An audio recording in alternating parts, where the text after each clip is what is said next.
Viewers, next आने वाले episodes में दिखाया जाता है रिदा अपनी माँ के लिए वापस अपने घर चली जाती है, लेकिन उस्मान का उसके साथ रवैया बिल्कुल भी ठीक नहीं है। रिदा सब कुछ खामोशी से बर्दाश्त कर रही है कि उसके घर वालों को उसकी वजह से कोई तकलीफ ना हो, लेकिन फिर भी उस्मान तो उसके साथ इतना बुरा रवैया रखता है। इधर से सादिया का भाई भी कोशिश करता है कि वो सलमान के दिल में से मैल निकाल सके, लेकिन सलमान तो किसी की कोई बात सुनना ही नहीं चाहता है। अब साथ ही साथ उसकी बहन भी भड़काती है, लेकिन अब भड़काना थोड़ा कम कर दिया है कि कहीं रिदा को छोड़ ही ना दे, तो घर के सारे काम सारी जिम्मेदारियां कौन पूरी करेगा। वो लोग रिदा के साथ बहुत बुरा रवैया रखते हैं, एक काम वाली से बढ़कर हैसियत नहीं है रिदा की। और फिर दिखाया जाता है कि रिदा काम कर रही होती है कि उसकी तबीयत बहुत ख़राब हो जाती है, वो सबसे कहती है और फिर आखिरकार उसे उस्मान हॉस्पिटल ले ही जाता है। तो डॉक्टर्स बताते हैं कि ये माँ बनने वाली है। ये सुनकर उस्मान बेहद ज़्यादा खुश होता है, उसे लेकर घर आता है। अब उन दोनों के दरमियान भी अंडरस्टैंडिंग बढ़ने लगी है, दोनों एक दूसरे का बहुत ख्याल रख रहे हैं। और ये बात बिल्कुल भी बर्दाश्त नहीं होती है काशिफा को।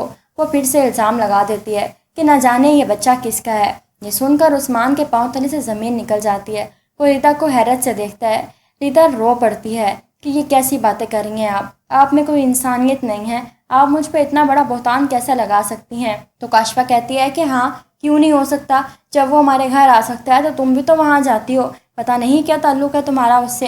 ये सुनकर उस्मान बहुत ज़्यादा गुस्सा होता है और रिदा से कहता है कि मुझे DNA टेस्ट करवाना है, लेकिन रिदा मना कर देती है और कहती है कि अगर ऐसा हुआ तो फिर अगर रिपोर्ट्स आपके हक में आई तो मैं इस घर में कभी नहीं रहूँगी। इस शर्त पर DNA टेस्ट करवाया जाता है, लेकिन रिपोर्ट्स बिल्कुल ठीक आती हैं कि ये बच्चा उस्मान का ही है। और फिर रिदा वो घर छोड़कर चली जाती है और यही कहती है कि आप सबके आगे भी ये सब कुछ आएगा, मैं आप लोगों को बद्दुआ देती हूँ, और वहाँ से चली जाती है।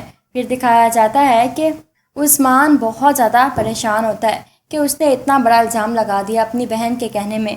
उसकी बहन उससे कहती है कि दफ़ा करो, मैं तुम्हारी दूसरी शादी कराऊंगी, लेकिन उस्मान अब अपनी बहन की बातों को सीरियस नहीं लेता, अपनी बहन को बिल्कुल इग्नोर करता है। और फिर दिखाया जाता है कि उसकी बहन उससे सारे के सारे काम करने पड़ते हैं, तो वो अपना बंदोबस्त अलहदा कर लेती है। इधर से उसकी माँ की हालत बहुत ज़्यादा ख़राब रहने लगी है और फिर उनकी हालत इतनी ख़राब होती है कि उन्हें लेकर हॉस्पिटल जाया जाता है, लेकिन उन्हें हार्ट अटैक आ चुका होता है और वो मौके पर ही मर जाती हैं। जिसके बाद दिखाया जाता है कि अब दोनों मर्द घर पर अकेले हैं, उनका करने वाला कोई नहीं है। उन्हें इस बात का एहसास होता है कि उन्होंने कितना गलत किया।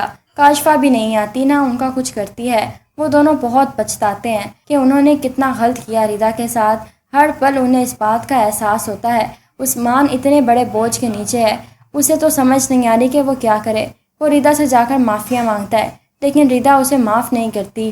फिर उनके यहाँ औलाद की खुशखबरी आती है कि उस्मान अपने बच्चे को देखना चाहता है, लेकिन रिदा मना कर देती है। उस्मान के इतने रोने पर रिदा पिघल ही जाती है और वापस अपने घर आ जाती है। व्यूअर्स, आप लोगों को ये ड्रामा सीरियल कैसा लगा? वीडियो पसंद आए तो लाइक करें और चैनल को सब्सक्राइब करें। Thank you.